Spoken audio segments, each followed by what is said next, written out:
How's it going, guys? It's Diego from SGN, and I'm here to talk about Kelvin Gastelum and what I think he can achieve in the UFC's middleweight division.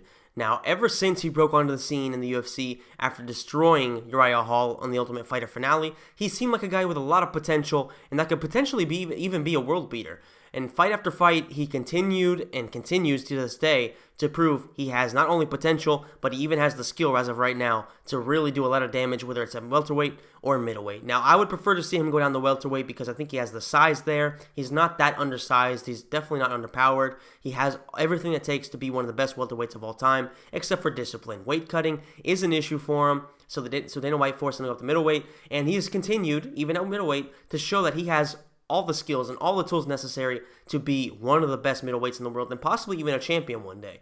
Now, I think that the biggest problem for him at middleweight is the size factor. Like, if you see him against Jacare the other day, not only was he like 3 or maybe even 4 inches shorter, he was also carrying a lot of body fat, so he was definitely looking like a guy who could probably easily fight a welterweight if he had a bit more discipline, whereas Jacare, he came in there thick, very ripped, very strong looking, and just very physically imposing. They look like two guys who definitely belong to 2 different weight classes. Like Jacare he looked like a guy who could barely make the weight, whereas Gastelum basically just eats whatever he wants, trains as hard as he can, shows up to fight week, and that's pretty much it. He has a lot of body fat, so I think that he can even improve his cardio if he just, I don't know, I'm not going to say he's like out of shape or anything like that. He's obviously in great shape, but I think that there's plenty of changes he can make to make himself even better.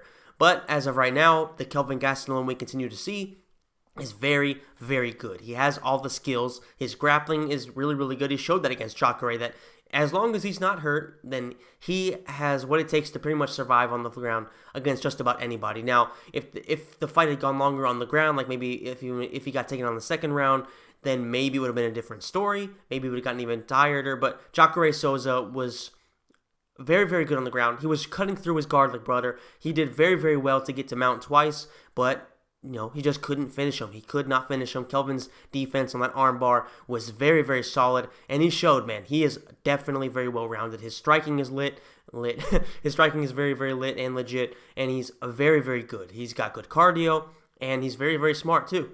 Because going into the second round, he realized, okay, listen, if I let Jacare pressure me and trap me into a corner and get me against the cage, he's almost guaranteed going to take me to the ground, or at the very least, he's going to try to impose his body on me and make me tired. He's going to tire me out.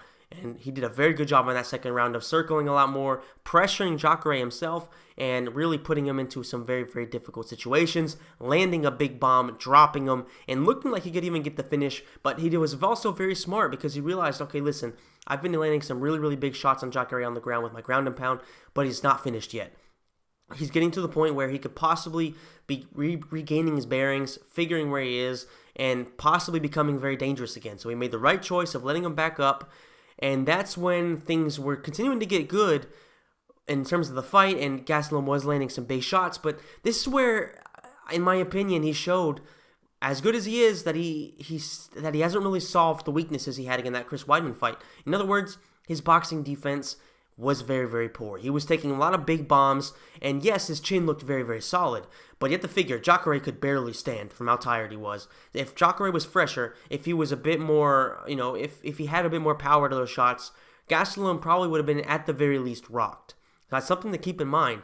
Like, yes, his chin was very solid, but he was still getting caught by some big shots. And we saw against Chris Weidman what happened when a guy like Weidman, who isn't necessarily as explosive, definitely isn't as explosive, and probably isn't as powerful either as Jacare, but Weidman was smarter with his cardio, he was smarter with his punches, and he was landing some big bombs, and he was hurting Kelvin pretty regularly. So Kelvin can be hurt. It's not a matter of his chin is just so God-given, he's just so amazing, not the Superman of mixed martial arts. His chin is very good. He can take a shot, but he is hurtable, and once he gets hurtable, he is, he's human. People can submit him. Chris Weidman submitted him after hurting him on the feet, and, he showed that Kelvin Gastelum is very, very beatable as long as you're smart. I'm not going to say very beatable, but he's beatable. He's very much beatable as long as you fight him in the right way.